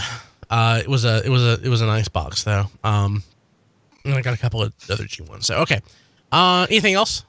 Yeah, last thing I got. I don't have it in front of me, but because it's on my review table, but I got a 3D printed matrix off Etsy.com. We were talking about it. I actually did a review on it, so if you want to take a look at it, check it out. It's really cool, and the designer of it actually, sent me a message and was like, "Oh, I'm a big fan of Radio Free Cybertron, so it's awesome that you reviewed this." Nice. So that was pretty cool. I really love that matrix. I wish it had a stand, that way I could actually sit it on my desk. I mean, you kind of can, but it will tip over real easy if you tap it. But yeah, I love that matrix. It looked great. It looked great. Yeah. And the 3D print, I mean, it's not perfect, but it's not bad. It's really nice. Yeah, it's a lot better than spending like $500 on one that's like cold cast or whatever the other one is. Oh, yeah. Like, even if I had a file to be able to print that out, like, if someone shared that file... I think I do have the STL file for one, actually. I would have to go out and buy, like, a $400, 3D printer, I'm sure. $200 3D printer. Yeah, I mean, but it probably still wouldn't have been as good a quality 3D printer as probably not. They used to print it out, so... Nice. Very nice. But yeah, you can check that out on tfradio.net/reviews. So when I have more free time, which is coming up very soon, I need to make sure I get all of the back catalog up on the website. I've fallen behind on that.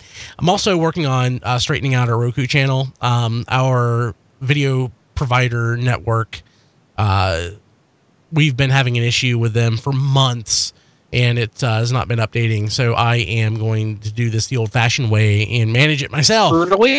Brutally, yeah. So I am going to... so people are watching episodes of RSC on Roku that are like 8 months out of date. So hopefully here in the next 3 weeks, I'm going to have that back up and running. If you haven't seen it, it's new to you. Exactly. God, we have like tens of thousands of subscribers on that. I need to make sure that it's working. Wow. So yeah, I know, right? So need to make sure it's working. So I am going to fix that so people out there can watch their brand new episodes of RSC. But right now, our listeners on our viewers on Roku are really loving the HasCon coverage and all that it has. Well, they better make that last because it's going to be a while before the next HasCon episode. Yeah, this is true. John, did you get anything? Just stuff that everybody else has gotten. So, well, tell us what you think. Let's keep it. Well, I was gonna say let's keep the show moving along, but too late. All right, so I got Green Unicron. He's good. Nice. And then between like online and store purchases, I got Skytread flywheels, whatever, from Siege, Cog, and Megatron. So I've opened Megatron and Skytread. Skytread's nice. I mean, I like Duocon's still a good concept, and so he's nice. He's good. Megatron, I've only fiddled with a little bit. He's solid. I'm gonna forget about him in about 3 hours. But he's really good. He's really good. But he's also like the 10th Megatron in about 20 months. It feels like. So he's.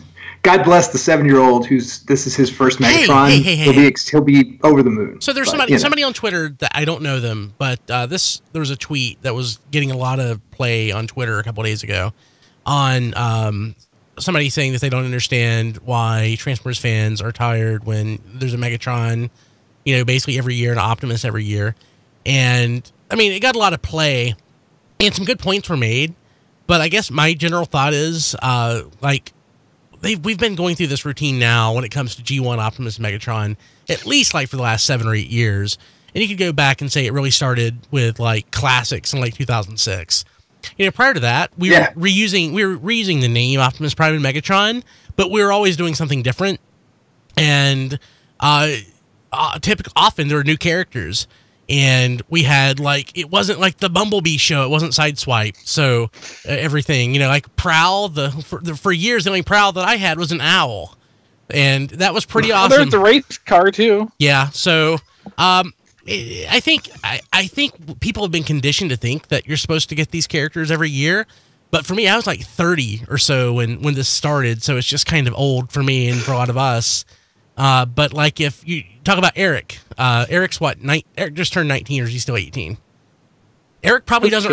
Eric, he'll never be. I love you, Eric. He probably doesn't remember Transformers when it wasn't like the same thing every year over year. So yeah, I'm never going to be used to Transformers being a Batman toy line, but it's been that way for a decade. It really has been. It's weird. It's still weird to me that we're not getting new characters and new things. I would gladly give up obscure G1 homages ever so often for brand new things. Over time. I like the obscure G1 stuff, but it pops up so infrequently because we constantly have to get a new Megatron, or a new Optimus, or a new Bumblebee. Yeah. New Starscream. Even though collecting is different with online stores these days, where it's not hard to go back and find an Optimus or a Megatron from 2-3 lines ago. Not even that. There's Ross. There's Ollie's. There's things like that. You can go back and get like the last couple of years of toys potentially. So I think the reason I love BotBot so much is that it's new. Mm-hmm. It is completely new.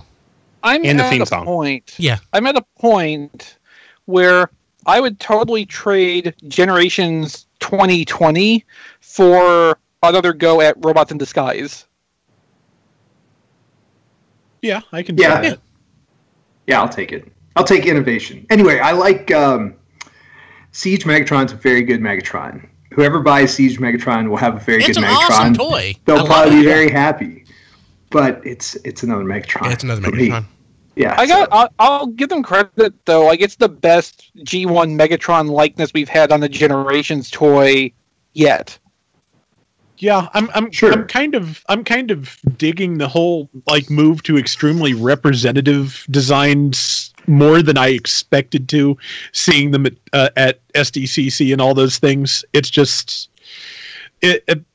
I was not expecting to enjoy that Megatron that much, but it really is a nice solid toy that looks like G1 Megatron, and there's I have more of a space for that than I thought I did. Yeah.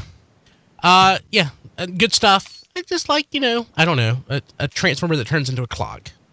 Or a Transformer that turns into a rodent with gigantic testicles. What about a tablet? What about I both? still need to get a Heinrad someday. Yeah. Yeah. I think my brother still has one. I do. I have one. I love Heinrad. Okay. Or, Transformer turns into a giraffe. Long rack. I don't need that I as like much. long rack. Or an homage to long rack that turns into a crane or whatever, a steam shovel, whatever that thing was. Oh, So, yeah. Yeah. I almost got that because I actually like that toy. It's a great toy. And the original, was it Roadblock? What's the original toy? No, Roadblock was the Energon Inferno retool. This was Hoist. Hoist. Smoke screens upgraded for him. Yeah, so but he had he had a Dinobot head. Was there some reason for that? Well, he just had a head that resembled Dinobot's head. Yeah. And they kind of rolled with that for the Fun Pub version. Yeah. Yeah. Cool. So, let's see. Okay, let's go ahead and that's it, John. Anything else? Nah, that's it. Okay, so big news this week is it's G1. So we are recap. So this is wow, that's a great segue for what we were just talking about, isn't it? I know. So this is our first episode that we've actually recorded in 2 weeks. So we're doing some catch up on some news items. So I saw on, I think it was TFW, or on Twitter somewhere, I think it may have been TFW Cybertron, or somebody shared a news article about the Optimus Prime reissue showing up at Walmart. In Hawaii, I think? Yeah. And we were getting a new Soundwave and Buzzsaw reissue coming out. New Soundwave? It's flat-chested. And it's flat-chested, yeah, so that's interesting. It is, but it still has the modified hinges from Sound Blaster. Yeah, I mean, I unless they completely rebuild it, remodel and everything. I mean, yeah. Instead, what they did was they retooled the Sound Blaster door to then sit flush against the body, rather than restoring the original tooling, which probably didn't exist anymore. Yeah, it doesn't, as far as from what I understand. And so that gives me a valid reason to buy it. It's a new version of that toy that I don't have, so I have like 40... which will probably cost $70 with its one cassette. I really love that toy though. God, actually, no, I just remembered I have more of those. I just forgot about my SDCC version. God, how many versions of that toy do I have? That SDCC one probably has the flat door. You should check on that. It does. We forgot Matt. We forgot Matt, and what did you get? I thought Matt went. I'm sorry. Matt did not win. Go ahead, Matt. No, I was just being passive aggressive in the chat because we've already been on this for an hour. So, yeah, I mean that fact had not been lost on me either. Yeah, cool. Okay, so unless you want to hear about my stack of Marvel Legends, I mean, ooh, what'd you get? Okay, apparently you want to hear about my stack of Marvel Legends. Well, first I'll do something on topic, kind of. I got the Mech Fans Toys. No, the Mech Fans Toys version of DX9's Hulky. Nice. Oh, he is all orange. 3 of them are like a yellowish orange, and the other 3 are XV orange. How much was it? About $50. I got it on eBay. Oh, I'm going to eBay right now. That's a knockoff. I don't care. Exactly. It's Mech Fans Toys. It's Mech Fans Toys. It's a knockoff of DX9. It's a knockoff of a third party. Yeah, it's fine. But yeah, he looks really good next to. I wish the colors were consistent. Yeah. You know, I can get past it. I like it so much. Yeah, it's a Diaclone reference. So. And I got a new something Dino Buckler because the old one I had, whenever I opened it up, the Green Ranger coin had a tendency to fly out of the morpher. I found that to be annoying. This one's much better. Well, that's a metaphor for how Tommy kept almost losing his powers through the back half of season 1. Yeah. Marvel Legends. I got the Jessica Drew Spider Woman. I'm making a shelf of spider people. Okay. And this one got under our friend Eric Crownover's skin. I got a Prowler for like $9 after he paid full price for one. Okay. Oh, excellent. Well played. Yes. Well played. Yes. What Build-A-Figure piece did that come with? That's in the Lizard Wave. Oh, I gotcha. Okay. And Dawn, this one's for you. I got Cloak and Dagger. Oh, good. Oh, good. Wow. Yes. Nice. I never thought I would see Cloak and Dagger in Marvel Legends wave. Wait for it. The full size. Eventually, they'll get everything.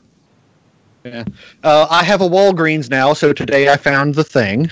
Oh, he's big. And he's heavy. This is heavy. This is heavier than the Power Rangers morpher I got, and this thing's made of metal.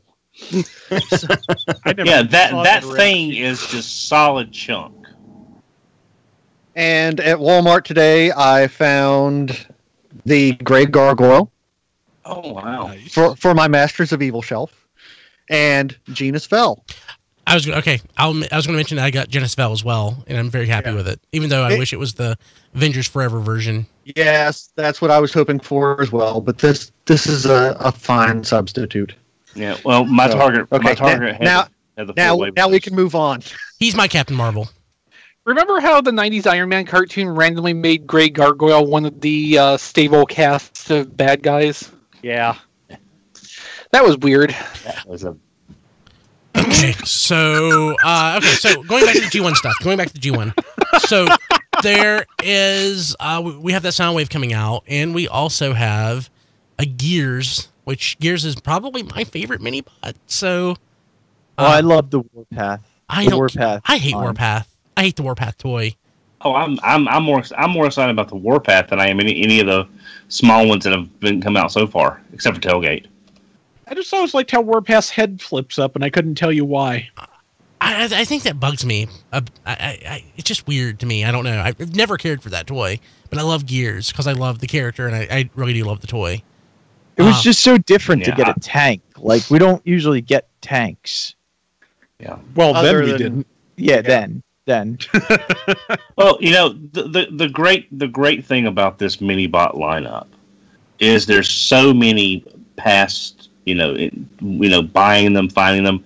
You really just have to tell Hasbro and say thanks for the memories. Oh God, Don, please! My mute button doesn't work.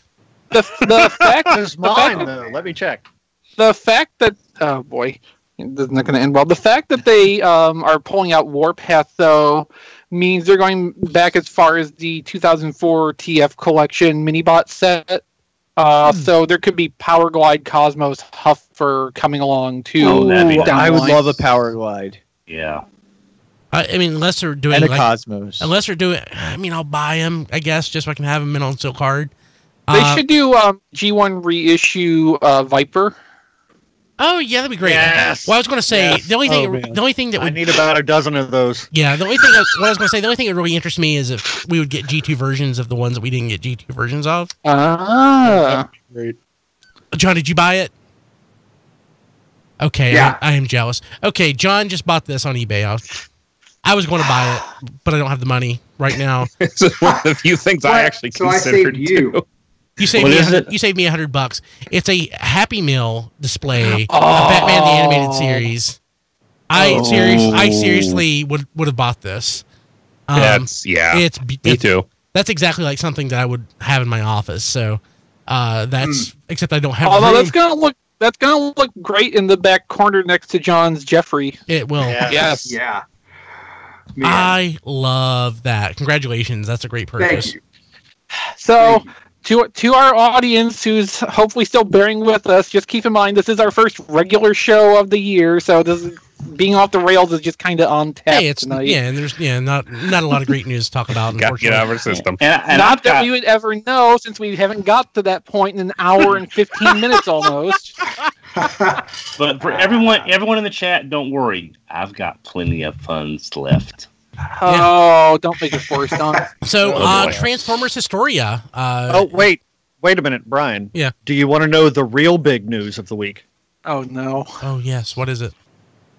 I went and saw Bumblebee. What? Ah! Oh, wow. Oh, man. Oh, what do you think, Matt? It was not bad. Like, I was actually pleasantly surprised. Oh my Life doesn't God. make sense anymore. I was not offended. My intelligence never felt insulted. Not once. Right? It's so good. I really like it. Yeah.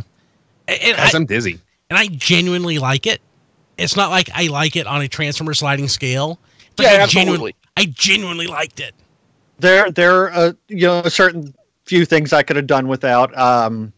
Haley Steinfeld did a fantastic job. John Cena, not so much. John Cena was okay. He was better than I expected him to be. Let's put it that way. That's his best role so far in a movie, which is not saying a lot. I don't know about that. He was horrible really in good Blockers. Sisters and Blockers. He was horrible in Blockers. Oh. He was horrible in Blockers. You're no fun. I didn't see the other movie, but he was horrible in that movie.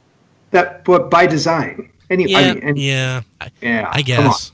But awesome. So so what did you think about? So do you consider it reboot, new continuity, prequel? Well, it's only the second Transformers movie that I've ever seen. You know, this one and the 2007 one. I'm going to take this one on its own merits. Okay, that's fair. Fair. Wow. Okay. Go ahead, Don. I'll finish this up and then we can go back to the news. Matt, now that you've seen the movie, do you plan on buying the Bumblebee toy? I kind of looked at the movie Masterpiece one. I'm mulling it over. I haven't made a decision yet. Oh maybe get the Studio Series one instead. I haven't heard like the most good things about movie masterpiece Volkswagen Bumblebee. Yeah, I've heard the masterpiece does not want to tab together that well. I haven't bought a single movie masterpiece figure, nor do I think I ever will. I am eyeing up that Studio Series Optimus Prime from the Bumblebee movie. MP38 does look great. Yeah, nice. SS38. Although that looks great even if you don't want it as a movie Optimus. Like it's blocky enough to pass as a semi G1 thing. Yeah. So last thing on oh yeah, damn. So last thing on the subject of the movies. I was just thinking about this the other day and realized that Transformers: The Last Knight is basically, for me, the same as Star Trek Nemesis as was to the Star Trek movie series, where like I really want to pretend that doesn't exist and is not part of the continuity. Like, we could just erase that from existence entirely, and I'd be so much happier. You know, the Picard series is going to take it into canon. Well, it's already in canon. It was a movie. It's a movie theater. Yeah, it can't ignore it. You're right. Well, I was thinking it may pull like Superman Returns. Ball. Yeah, or Superman Returns. That'd be great. That'd be great if Star Trek adopted the Dragon Ball philosophy, where the movies, they're sort of canon, except how they're not. Yeah. They don't count. Okay, now I'm picturing Picard just standing there for 4 movies, just screaming and getting more powerful, and him actually growing hair. No. Okay, so moving along. Transformers Historia. It is out early in the UK. The problem is, if you didn't pre-order it, you're not going to get a physical copy unless your comic shop just happened to buy it. But it will be available on Kindle and Comixology. What is it? Chris McFeely's book, dude. Oh, yeah, okay. It is Chris McFeely writing the official history of the first IDW Transformers continuity. And again, this is not the first official work McFeely's done, but it's the first book that I'm familiar with that he's done himself. And congratulations, Chris has put a lot of work through the years in, like, I used to use it back in the day, the Digimon Encyclopedia, the TF Wiki, being basically an ambassador, kind of to the rest of the fandom on stuff that was going on in the UK with Transformers and the comics and all that. So Chris really deserved a lot of this coming back to him for all the good work he's done. He's a great guy, and I couldn't be more proud for him than I am, because he deserves a little bit of fame and recognition for all the hard work he's done for the fandom. Chris has been a friend for years. I actually found the first episode of RSC that Chris was on. It was like from 2000. Wow. Yeah. So Chris, his microphone was so bad. It was so bad. You would pick up on that. No, dude. I mean, a deaf person could pick up on it, so it was pretty funny. Oh, I would too. But Chris has always been like a guy who's super knowledgeable about everything, and we used to have him on the show every week. Back when, what was it, the TF Wiki Spotlight? We quit doing that after a while. Oh yeah. But was it? No, it was Stump Monzo. I was thinking it was Stump McFeely, but we had a Stump Monzo segment. We had McFeely trying to stump Monzo. Yeah. He actually is the first person to stump Monzo. I mean, if anybody was going to do it. Then Proto-Man did it the next week. So, like, at that point, we just retired the segment. I'm like, okay, this segment doesn't work. There was no one left that could stump him. I mean, that's... Well, it's like, at that point, it's like, well, I mean, it's just a matter of, like, how obscure do you want to get with, like, on page 3 of this book, what was on panel 4. He's not going to know the answer to that. But, I digress. McFeely's an awesome dude. He's been a friend for years. I'm super happy for him. I'm probably not getting a physical copy because I don't pre-order it because I don't have a comic shop, which isn't actually true. I just don't go to it. But I will get it on my Kindle, and I'm super excited about that. So, congratulations, Chris. Hopefully everybody out there that has it is loving it. And if you don't have it yet, you will love it when you get it. I'm certain. Okay, Hasbro Toy Shop is going away. It ends like the 17th, I think, something like that. Mm-hmm. And orders will be accepted up to that point, and it's going to become a curated e-commerce site, which I'm assuming that means it's like an Etsy or something. What is it? How does that work?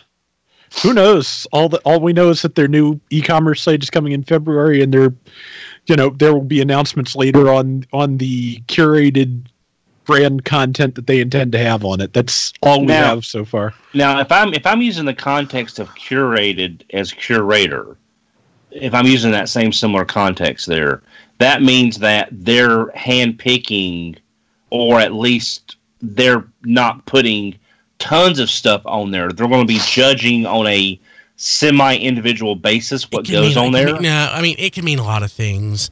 I mean, it could mean they're not going to have stuff like Cyberverse on there, and they're going to focus it more on being like, here's where you go for our collector level products. It could literally mean that they have a website where they link to like a product page on Amazon, or one on Walmart, or one on Target. Like curated it's such a vague term that it could literally mean anything. Okay, so I'm taking the context of the word too literally. In this case, then until we know what it is, could be right. But it could be. But until we know, we don't know. All right, you know what's really dumb to me is usually when you're working on a new website, you can work on that website on a local server to get it operational, and then take down the new site or take down the old site and put the new site up almost instantaneously. What's that done? Mm-hmm. That was a joke. Oh. Oh no! I was just thinking. I wonder if Hasbro. No. I was actually talking to Diecast. I was just joking that was a Don level of sophistication in his explanation of how that worked. What do you mean? What do you mean, Diecast? Probably. I just don't understand why it's going to go away in January and not return to February. Why can't they just? They're probably changing the vendors that they're working with to actually fulfill orders, or not changing. Like, my best guess is what I said is probably the thing. They are going to have a website that somebody at Hasbro runs where they link to Target or to Walmart or to Amazon. And either way, they're using that transfer time to close out their business with the current outfit they're contracted with to actually run the store. Or, close it out, or it literally terminates at that point. Okay. Because I took it as previous news articles when they said Hasbro Toy Shop is not going away, that they weren't getting rid of the provider that ran Hasbro Toy Shop. So that's incorrect. They are getting rid of. Well, we don't know for sure. Yeah, that's just one interpretation and one explanation for why there would be a gap period between Hasbro Toy Shop as we know it ceasing operation and then the new form taking over. If they're changing hands to someone else running their store for them, they would need time to actually get the logistics of that in motion and not have overlap or whatever, so nothing gets lost in the cracks between. Right. And then their Target opening date's probably going to coincide with Toy Fair, so they can reopen the store with the debut of some, new online premier product like Repugnus. Yeah. Or Grotesque, not Repugnus. Yeah. Now, one thing I'm just wondering is, I wonder if they're taking a page from what RFC does, kind of, in the fact that maybe if they're functioning on a calendar year that's not a physical year, that would be a lot, because a lot of companies do from February to January as their calendar year. So that could be one thing. But I'm just wondering if they're setting up with new vendors. Don, you're talking about the NRF retail calendar. February to January is specifically a retail physical calendar. Oh, okay, all right. Yeah, that's what NRF does. It could be a different physical calendar, but I get what you mean. Right. Yeah, but I'm just wondering if maybe what they're doing again. This is fascinating as a what if situation. What if Hasbro is setting up with new vendors and is selling them product, and then they're providing links to these vendors from Hasbro Toy Shop? So not only are they selling product to these vendors and making money that way, they're getting residuals off the links by directing the traffic to these vendors. I bet that's what they're doing.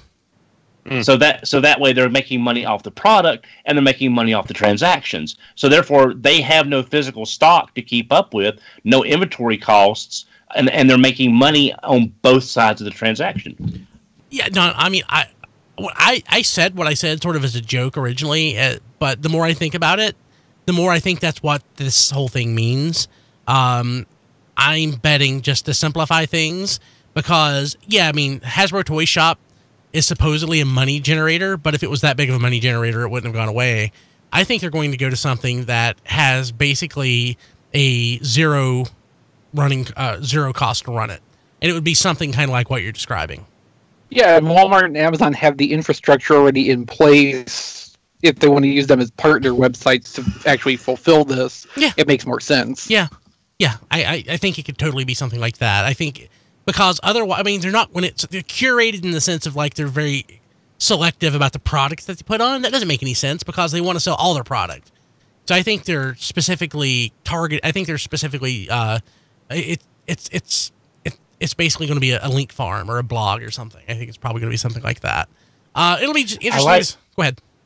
I like that term, link farm. Yeah, I like that term. Yeah. So if I was going to say if tfradio.net ever becomes a link farm, you know that I have lost my job. So there you go.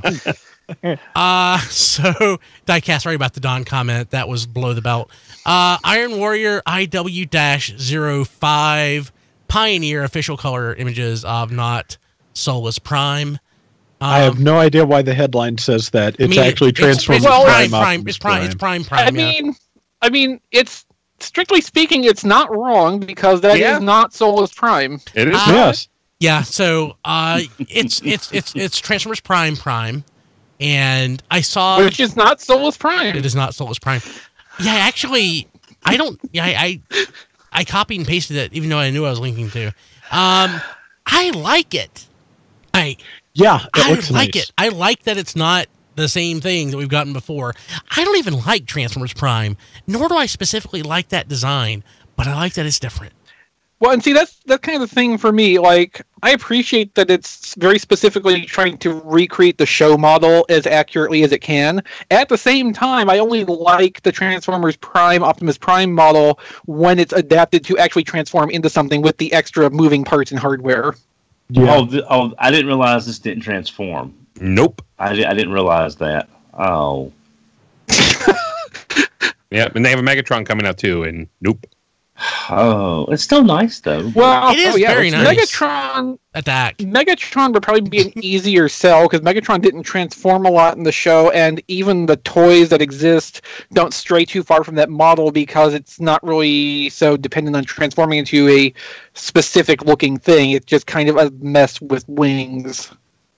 Like many Megatrons are. Well, I mean, since the 2007 movie, yeah. Something else interesting. Actually, no, this isn't interesting. I'm going to skip to the interesting one, then go back to the Studio Series thing. Bots at Big Lots.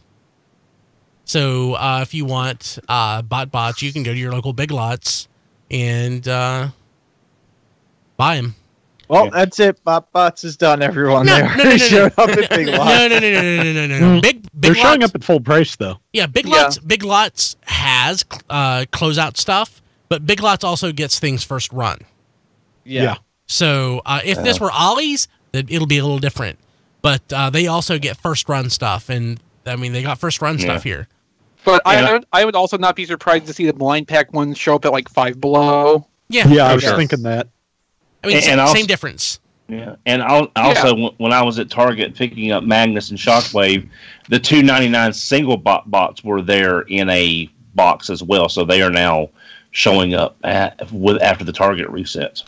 I found Authentic's Bumblebee, I think, at Ollie's. I'm sorry. Yeah, well, I didn't buy it. So that to me, I'm so sorry. You had to look at it. Yeah, so to me that means probably that they're not. It's not doing well when it shows up at Ollie's. But I'm not too worried about this because, I mean, Big Lots, Dollar General, for a lot of people, they don't have other options other than stores like that. And where I live, Dollar General is considered like a low tier, store. I think where John is, it's a little more fancy. If I remember a conversation that we had before, correct. But Family Dollar, Dollar General, Big Lots, it's not all just closeout stuff. Ollie's, it's all closeout stuff.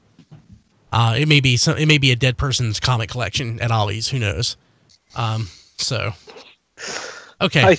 think that was probably just a unique situation. They probably don't do that all the time. Hey, like on their website, I was looking at it. They'll buy anything. Literally, it's like if you have something to sell, call us, and they will. They say they will buy anything. It's pretty awesome. So a studio series, leader class Jetfire in hand photos. People like this. I have never understood the appeal of this toy or this design, this character, or anything about it. But it's Revenge of the Fallen, so it's automatically good. Well, Jetfire was pretty much the only legitimately entertaining part of that movie. Yes, it was, and it doesn't look bad. It doesn't look bad. I've always hated. I just hate the concept of it. It's like someone said, Silverbolt is not enough of a backpack with a jet underneath. Hold my beer. Yeah. And that's kind of what we get with Jetfire. It's just Yeah, I don't get it. So on the video, we're showing Optimus Prime wearing the corpse backpack, and I know people like it. I just don't see it. I like it. You would. It's your favorite movie. I'm perfectly okay with it. Both as a, power-up corpse and a robot toy. I just don't have any urge to get it. I saw the other day on Twitter someone in Japan, I think, tweeted out photos of various toys, and among them was Thrilling 30 Leader Jetfire wearing Studio Series Leader Jetfire armor. Jet Power Jetfire. Oh, shit. I'll be honest. If I'm going to go for the Jetfire power up thing, there's that third party coming out from who's doing that, Jason? The with the trailer. Yep. Yeah, that looks a lot more of a cohesive. That looks a lot more cohesive than what this does. Yeah, sure. Yeah, cool. Okay. I still want the Unite for the Universe Jet Power Optimus, where it was I think the Revenge of the Fallen Voyager toy with a trailer made of Jetfire parts. Well, heck, with this whole Red Swoop line, you never know. They might dig that out of mothballs and make it or something. You never know. I had that in the show notes. I don't see it anymore. You have it under T-Formers. Oh, okay. That's fine. We'll talk about it in a second then. Okay, so hey, if you want to help out RFC, please do. Please do. Go to tfradio.net/Amazon and just buy whatever. I bought some batteries there recently. Wow. Yeah, I know, it's awesome. Exciting. And you can order potato chips and maybe accidentally get sent a rolling cart or whatever. Can't promise Diecast ends up with. Today I bought 3057 size bulbs for my Dodge Durango so that I can have a brake light that works. Oh, that's important. And I'll have those tomorrow because I used next day shipping. It's pretty great. Yeah, I'm excited. So you couldn't get them same day? Well, if I had ordered before noon, I could have gotten them same day. So tfradio.net/Amazon.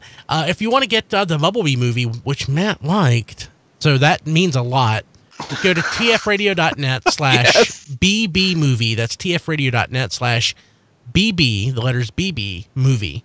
And you can pre-order Bumblebee. It's available on Blu-ray, I think DVD, and also 4K Blu-ray. I pre-ordered the 4K Blu-ray. And it's a great movie. I genuinely like it. Very few people have I encountered who actually didn't like it. So if you like Transformers, you'll probably I hope they don't release 14 different home video versions like they did with last night. Or if they do, hopefully you don't get 14 different versions sent to you by Hasbro. Actually, that wouldn't be that bad. No, we'll take them. Yeah. Yes, I still have several. Yeah. How about one off of you? So tfradio.net/BB movie, pick it out. And of course, we mentioned earlier, tfradio.net/Cadbury, 48 Cadbury eggs for $25. It's great. And if you are in the UK or Japan or somewhere else and you want to help us out, easiest thing to do is just go to tfradio.net and click on the Amazon banner on the side of the page. And no matter where you're at, that will take you to your local country's Amazon. And your local country, they'll send us back some money. They'll pay for the show in whatever your local currency is, and I can go to my bank, and they can be confused while I try to cash the check. So, yeah, it's always fun because I never get the same person. Okay. Hey, you know what else I wanted to mention that was popular on my Twitter feed? Ooh, what? Was the there's a KO cel-shaded Grimlock coming out. By who? I don't know. It's a KO. But okay, but it looks really good. It kind of matters who makes the KO. It's like the Optimus Prime cel-shaded KO. No one knows who actually made that. Sorry, in the chat they're like ignoring us. They're talking about Dragon Ball Z. So yeah, that was my first indication that we were talking about what we got for too long this week. That everybody just stopped and started talking about Dragon Ball instead. Yeah, but if you want to join us in the chat and talk about Dragon Ball Z and Dragon Ball Super and Dragon Ball GT, go to tfradio.net/live, and it's there, and it's great. I'm pretty sure next week we won't be talking about what we got for quite as long because we won't have, like a 14-day backlog to burn through. Or shoes. Right. Yeah. And plus, soon Chinese New Year is going to hit us, and no one's going to be getting anything. Oh gosh, you're right. Yeah. True. That. You know what else I noticed? That it's kind of like a retraction. People were saying there's no battle damage on Cog. Yeah, there's a little bit. There actually is a little bit of battle damage. There's some silver paint specks randomly. Yeah. I was like, oh, they got silver. Oh no, that's supposed to be battle damage. Yeah, wow, no, it's really the same with Shockwave. Basically, like the main body of the figure doesn't really have the battle damage on it, but the toes have a little bit, which actually looks really bad. And the hose connecting the backpack and the arm has some on it, and then it's on a few of the add-on parts. But it for the most part, there's not any, but there is a little bit if you look for it. Yeah. Okay, so let's see here. Rob, what's on T-Formers this week? Okay, well, first up, we've got the packaging image for Generation Select's Red Swoop, and that sure is a cardboard mailer. Which, yeah, I'm perfectly fine with that. I kind of get the sense that this is like, again, the current version of that first round of special editions we got with Grotesque and RC. And so, yeah, that packaging makes sense to me. That Red Swoop is red. It looks... Swoop is red. Yeah, there's not much else to say about it. It's show title. Yep. It's the Swoop from those first promo renders, so if that's something you're excited about, you're in luck. I saw more than a few people who were disappointed that it was going to end up actually being the cartoon colors instead. So, well, good. I mean, if you want a perfectly color coordinated Volcanicus, and why would you? You'll be in good shape after this. Yeah, really. It's a way to break that Grimlock's shoulders, as far as I've ever been able to tell. But yeah, that just looks like such a terrible idea. But also, we've got the first video of Studio Series 38 Optimus Prime, which apparently is mostly just transforming it in both directions. Oh, wow. I'm sure the transformation that would have taken less time if the person doing it had actually bothered to learn the transformation before shooting the video. Which is kind of a thing I try to do for that very reason. Yeah. Also, that was pretty quick. Saves me so much editing time. That was pretty quick, though, getting a video out for this figure, because we only learned about this figure, 2-3 weeks ago, and now someone already got a sample of it? Yeah. So, I don't know how much veracity there is to this, but apparently this person is in Vietnam and either connected with one of the production facilities or actually works at one of the production facilities, so it's the good old five-finger special, probably. Yeah, but it still looks like a really good toy. It does. And lastly, we've got there's been a listing that's gone up for Siege, Greenlight, and Dazzle Strike on Amazon Canada. Cool, very cool. You can find the show notes for this episode with a corrected title for that one article at tfradio.net/604. You can leave us a voicemail at 931-99-GO-BOT. It's 931-994-6268. You can also send texts to that number, and occasionally we'll play those on the show. You can find us on Twitter at TF Radio, on Facebook at facebook.com/TF Radio, on Instagram at TF Podcast, and at youtube.com/Radio Free Cybertron. And I am personally on the Twitters at bkilby and on Instagram at Brian Kilby. And you can find my podcast at briankilby.com for the Happy Daily. And you can add it to your Echo from Amazon. You can check it out every day. We also have our RFC Daily Transformers News Update, which is as daily as Transformers News gets, which is, every day or every couple days, depending on the frequency of news. You can check that out at tfradio.net. Just click on the RFC Daily button at the top. You can find Rob Springer at zonebase.org and at RoboRobSpringer on Twitter. John, you have so many places that you're at, it's just hard to keep track of all of them. How would somebody keep track of where John DeLuna is? They just had to put the three things together. That, John, and D. Is that also the case like for LinkedIn? I don't think so. Oh, you need to fix that. Can you do nicknames on LinkedIn? Do you want to do nicknames on LinkedIn? Mine is like linkedin.com/li/ I think Brian Kilby. It's not Podcast Daddy K or something like that? Okay. So... Why isn't it? I don't know. I don't use LinkedIn, but I have one. I need to actually use it. Diecast. You can follow me on Twitter at Diecast2, on Facebook at Reviews by Diecast. You should definitely check that out because you'll know when the reviews go up, and any other Transformers news that's relevant, I try to post on there. And you can also see my reviews at tfradio.net/reviews. Cool. Jason. You can find me running around my house in my new shoes, but you can also find me at Jason S. Kirk on Twitter and the Instagram thingy. Yeah, with the pictures. I'm on that too. Nice. Chris. Well, you can check out playwithphotography.com for my photographic work. There will probably be some ultramagnets and shockwave stuff coming up there in the near future, and probably little galleries for the Wave 4 Masters of the Universe Mega Constructs minifigures, because those are pretty nice. And I don't think those are out in many places yet, so getting some good photos up of those would probably be a good thing to do. It would be. And I'm on Twitter at ChrisRTXV. You can also follow at PlayWithPhotos on Twitter for updates and random photos that I post there. Play with Photography also has a Patreon. You can find that linked from the main page on playwithphotography.com.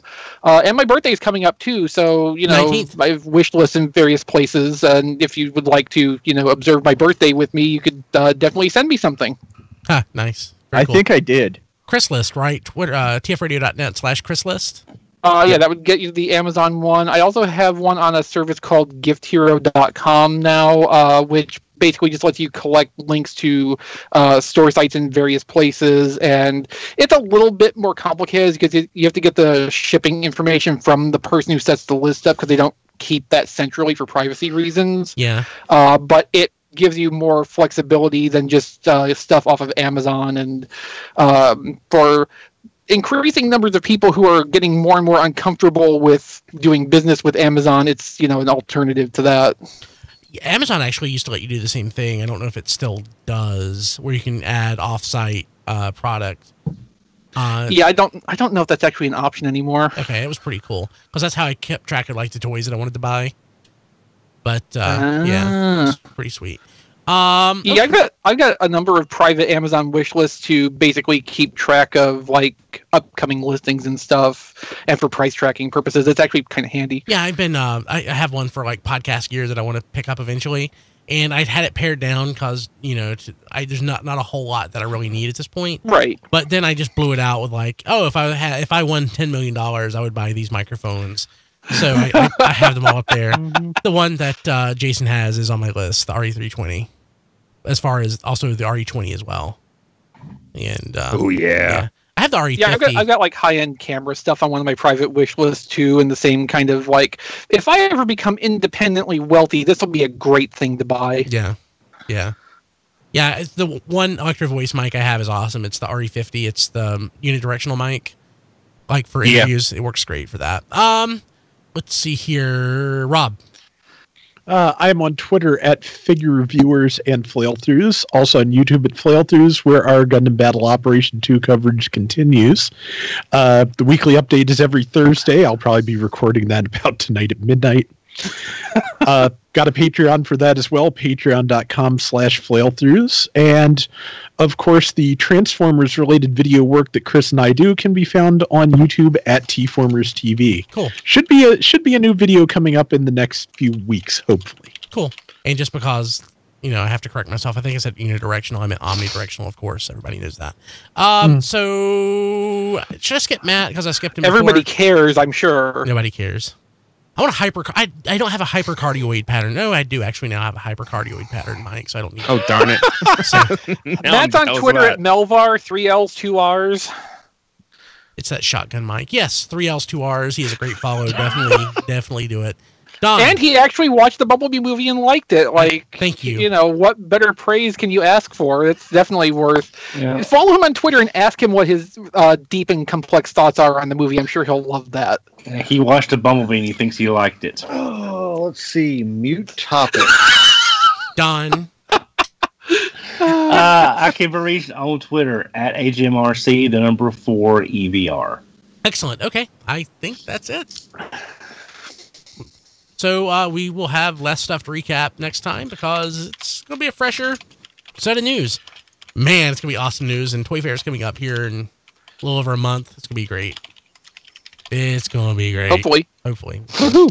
Okay, we'll see y'all later. Have a happy day. I got shoes. I did not literally intend to end the show like the Happy Daily, but it just kind of came out. Yeah, you did. Hey, you know what else? What else? We were supposed to do predictions this week, and we totally didn't. Yeah. I didn't prepare any. We'll do it next week. Me either. Or not. Yeah, I should have predicted when we were doing the year in review show that we wouldn't do the predictions this week, and I would have had 100% again. Well, maybe if we hadn't gone over an hour on what we got this week. Yeah. Well, do you think maybe that would be a good mini cast? No. So it's tradition. We'll do it next week. I wanted to start the I just asked. Lord. I also wanted to have the new segment that we were going to do, and we ended up not doing it. So, well, if the shows are going to go that long, Jesus Christ. The new trivia segment that I wanted to do. I just did not. Star Trek trivia? Yeah, wasn't this supposed to be a short show this week? It was supposed to be a short show this week. It's always supposed to be a short with show. Like 3 news topics. I think Don's muted. I didn't do it. I didn't either. Yeah, it's going to be it's going to be a good year when you lose the live audience in the first show. Yeah, that's great. Hey, also hey Don, you're unmuted. Okay, thank you. I need to get a step away just for a second before we do that thing. Okay. Hey, people watching live, we went long, much longer than expected. So we are actually going to go ahead and end the stream. So we'll be back next week. Enjoy your Dragon Balls. Yeah, enjoy your Dragon Balls and all that stuff. And your Super Fire Dag ones, if that's done. Yep. Okay. See you next week, people. Yeah.